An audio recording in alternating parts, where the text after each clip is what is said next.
नरमुंड वाली चुड़ैल। राजकोट में एक एटीएम सर्विस कंपनी में काम करने वाले जितेंद्र परमार एक मध्यम वर्ग के प्रामाणिक इंसान हैं।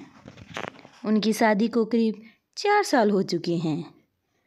उन्हें एक बेटा भी है।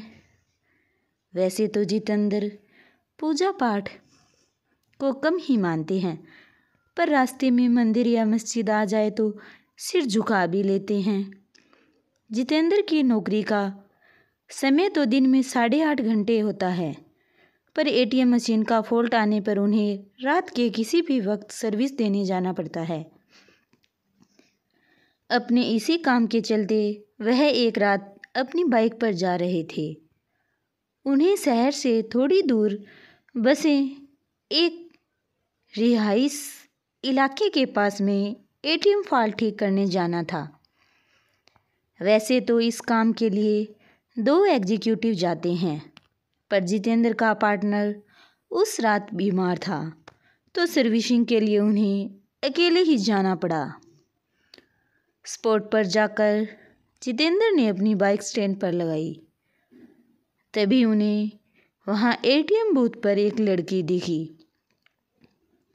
जितेंद्र ने सोचा कि उसे शायद पैसे निकालने होंगे और वह एटीएम मशीन के ठीक होने का वेट कर रही होगी। फॉल्ट ठीक करने के लिए जैसे ही जितेंद्र एटीएम बूथ के अंदर आए तो वह लड़की भी अंदर आने लगी। सिक्योरिटी गार्ड ने उन्हें बाहर रुकने के लिए कहा। अब जितेंद्र अपना काम कर रहे थे। तभी अचानक उसकी नज़र एटीएम बूथ के बाहर गई। वहाँ उन्होंने जो देखा उसे देखकर उसके पसीने छूट गए। बाहर खड़ी लड़की एटीएम गार्ड की मुंडी अपने हाथ में लिए खड़ी थी। वह जितेंद्र की ओर घूरकर देख रही थी। यह सब देखकर जितेंद्र का दिल बेतहाशा तेजी से धड़कने लगा। उन्होंने वहाँ से नज़र हटा ली और सोचा कि ये उनका भ्रम होगा। वो ये सब सोच ही रहे थे कि तभी अचानक उनके सीनियर का फ़ोन बज उठा। यह फ़ोन वहाँ का था, फॉल्ट जल्दी ठीक करने के लिए था। कांपते कांपते जितेंद्र फिर से काम पर लग गए।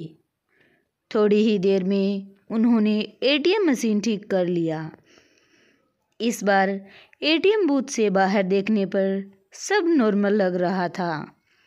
वह लड़की भी वहाँ खड़ी थी और एटीएम बूथ का गार्ड भी उसके पास आराम से खड़ा था।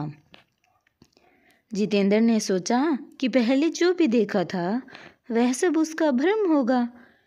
वह काम निपटाकर सीधा अपनी बाइक की ओर दौड़ गया। जाने से पहले उसने एक बार फिर एटीएम बूथ पर नज़र डाली। तब एक बार फिर से उसका दिल दहल गया। एक बार फिर बाहर खड़ी लड़की एटीएम गार्ड की मुंडी अपने हाथ में लिए खड़ी थी। इस भयानक नज़ारे को देखकर जितेंद्र बुरी तरह डर गए और जल्दी से वहाँ से भाग निकले। राजकोट वापस लौटते वक्त भी उन्हें बार बार यह भास हो रहा था कि उनकी बाइक के साथ कोई परछाई चल रही है।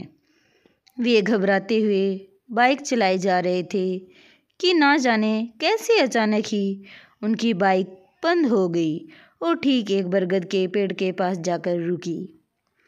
जितेंद्र जी को यकीन नहीं हो रहा था कि उनके साथ ये सब सचमुच हो रहा है। उन्होंने नज़र उठाई तो बरगद की शाखा से झूलती एक आकृति नजर आई। उसके हाथ में एक नरमुंड था और वो अजीब घरघराहट भरी आवाज़ में कुछ बोल रही थी। जितेंद्र जी ये सब देखकर वहीं जड़ हो गए। न उनकी चीख निकली, न उनके अंदर हिलने की ताकत बची। चुड़ैल पेड़ से उतरी। उसके उल्टे पांव देखकर जितेंद्र जी के पसीने छूट गए। उन्होंने आंखें मूंद ली और भगवान को याद करने लगी।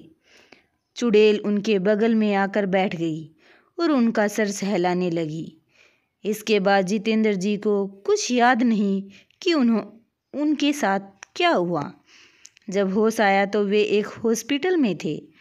सुबह कुछ स्थानीय लोगों ने उन्हें बेहोश पड़ा देखकर हॉस्पिटल पहुंचा दिया था।